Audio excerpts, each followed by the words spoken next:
ओम शांति 28/2/2023। आज की मुरली चिंतन। परमात्मा बाप के ज्ञान की कमाल है कि हम ज्ञान और योग बल से बिल्कुल पवित्र बन जाते हैं। बाबा हमें ज्ञान से ज्ञान पर ही बना देते हैं। बाप पर बलि चढ़ना ही उन्हें इन एडवांस इनाम देना है, अर्थात शरीर निर्वार्थ कर्म करते, बाल बच्चों को संभालते श्री पर चलना ही बलिहार जाना है। इस दुनिया में अब कुछ नहीं रखा है, इसलिए इनसे बुद्धि निकाल परमात्मा बाप और नई दुनिया को याद करना है। देवता शोभनीय इसलिए होते हैं क्योंकि वहाँ हेल्थ भी अच्छी रहती है और नेचुरल ब्यूटी भी रहती है, क्योंकि सतो प्रधान है, प्रकृति और मनुष्य दोनों। ज्ञान और योग बल से पांचों तत्व भी प्योर हो जाते हैं, जिससे वहाँ नेचुरल ब्यूटी रहती है। वहाँ सब चीज़ें सतो प्रधान हो जाती है, अभी सभी चीज़ें तमो प्रधान है। इसलिए इतनी बीमारियां हैं और नेचुरल ब्यूटी नहीं है, सब आर्टिफिशियल ब्यूटी है। जो साहूकार होते हैं उनके पास वैभव भी अच्छे होते हैं। तो अभी इस कलयुग में सभी मनुष्य गरीब हैं, क्योंकि कोई कला नहीं है, कोई गुण नहीं है, कोई मर्यादाएं नहीं है। गरीब है इसलिए सबके पास टिकट ठोबर है, पत्थर के घर हैं। और सतयुग में हम 16 कला संपन्न है, सर्वगुण संपन्न है, मर्यादा पुरुषोत्तम होते हैं। तो वहाँ हम साहूकार होते हैं, अर्थात सोने के महल होते हैं। परमपिता परमात्मा दुनिया की सभी आत्माओं के पिता है, तो हमें उनकी श्रीमत पर चलना है। परमात्मा को आत्माओं का रचयिता नहीं कहेंगे, उनको रचयिता कहेंगे, सृष्टि या स्वर्ग रचयिता। आत्मा और ये खेल अनादि है, इसे कभी रचा नहीं जा सकता, इसे कभी रचा नहीं जाता है, ये बना बनाया है, बस रिपीट होते हैं, ये रिपीट होते रहते हैं। परमात्मा हर कल्प के अंत में आकर इस पुरानी सृष्टि को नई सृष्टि बनाते हैं।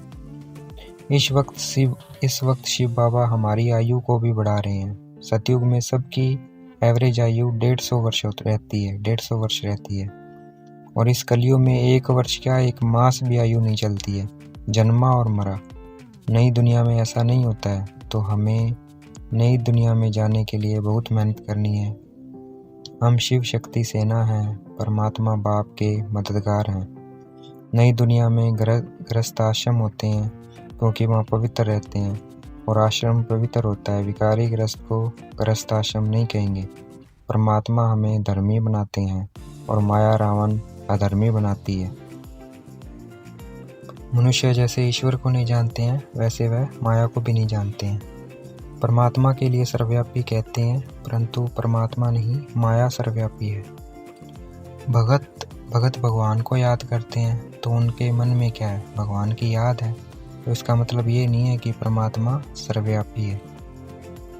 माया 5 विकार दुख देते हैं, इसीलिए मनुष्य परमात्मा को याद करते हैं, क्योंकि परमात्मा सुख देते हैं।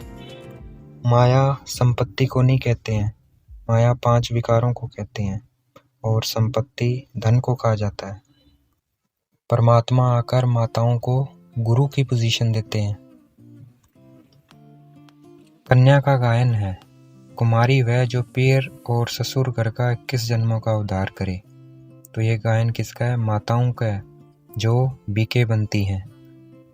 तो अभी ये जो गायन है वो माताएं बीके बनकर प्रैक्टिकल में करके दिखा रही हैं, और भक्ति में सिर्फ गायन है, वहाँ प्रैक्टिकल में करते नहीं है। हमें पवित्र बनना है, क्योंकि पवित्रता का बहुत मान है। सन्यासियों को देखो, उनका कितना मान है, क्योंकि वो सिर्फ पवित्र रहते हैं, और उनके पास सिर्फ पवित्रता का बल है। और हमारे पास पवित्रता के साथ योग बल भी है। सन्यासियों को योग है, परंतु वह छठे ब्रह्म तत्व से योग है, इसलिए उनके पाप विनाश नहीं होते हैं, इसलिए वह गंगा स्नान करने जाते हैं। और दूसरी तरफ हमारे योग से क्या होते हैं, पाप नाश होते हैं, और हमारा बल हमारे अंदर बढ़ता है, और हम गंगा स्नान करने नहीं जाते हैं। परमात्मा बाप ने कहा है हमें माताओं का नाम वाला करना है, पुरुषों को इसमें उनकी मदद करनी है।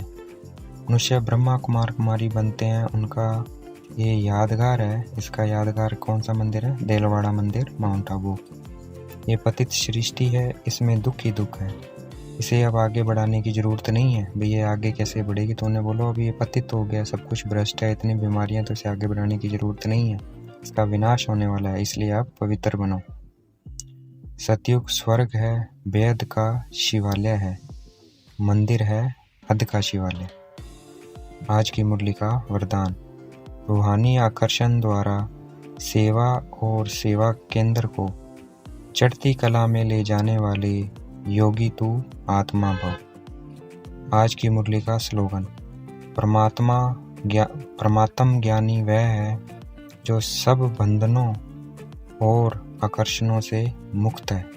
अच्छा, ओम शांति। शुक्रिया मीठे बाबा, शुक्रिया।